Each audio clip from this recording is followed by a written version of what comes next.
नमस्कार। कक्षा 11वीं की पाठ्यपुस्तक आरोह भाग 1 के काव्यखंड के वे आंखें इस कविता के कवि हैं सुमित्रा नंदन पंत जी। पंत जी का मूल नाम गोसाई दत्त था।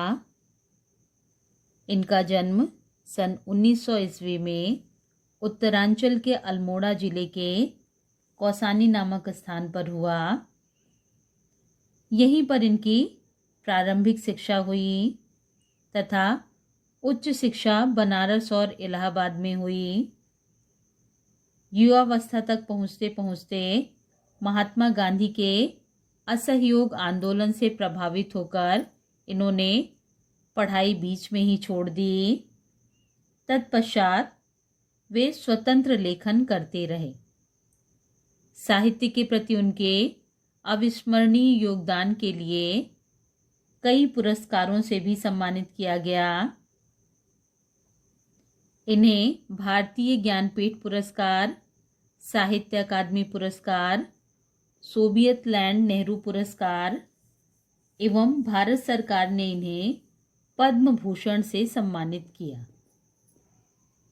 इनकी मृत्यु सन 1977 में हुई। पंत जी ने समय के अनुसार अनेक विधाओं में अपनी लेखनी चलाई। इनकी प्रमुख रचनाएं हैं काव्य ग्रंथ के रूप में वीणा, ग्रंथि, पल्लव, गुंजन, युगवाणी, ग्राम्या, चिदंबरा, उत्तरा, स्वर्ण किरण, कला और बूढ़ा चांद, लोकायतन आदि हैं। इनके नाटक हैं रजत, रश्मि, ज्योत्सना और शिल्पी। इनके द्वारा लिखित उपन्यास है हार। कहानियाँ व संस्मरण के रूप में इन्होंने 5 कहानियाँ, 60 वर्ष एक रेखांकन। इनकी काव्यगत विशेषताएं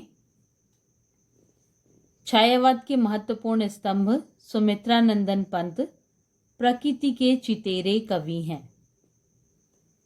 हिंदी कविता में प्रकृति को पहली बार प्रमुख विषय बनाने का कार्य पंत जी द्वारा ही।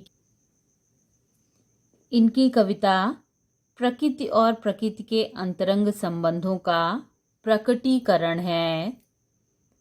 प्रकृति के अद्भुत चित्रकार पंत का मिजाज कविता में बदलाव का पक्षधर रहा है। आरंभ में उन्होंने छायावाद की परिपाटी पर कविताएं लिखी। पल पल परिवर्तित प्रकृतिवेश इन्हें जादू की तरह आकृष्ट कर रहा था।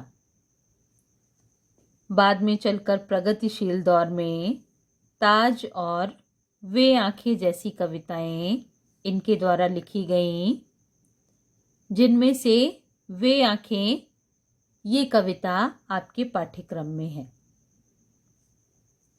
इसके साथ ही अरविंद के मानववाद से प्रभावित होकर मानो तुम सबसे सुंदरतम जैसी पंक्तियां इनके द्वारा लिखी गईं। उन्होंने नाटक, कहानी, उपन्यास, आत्मकथा, उपन्यास और आलोचना के क्षेत्र में भी सराहनीय कार्य किया है। रूपाप नामक पत्रिका का संपादन भी पंत जी द्वारा किया गया, जिसमें प्रगतिवादी साहित्य पर विस्तार से विचार विमर्श होता था। इनकी रचनाओं में प्रकृति की जादूगरी,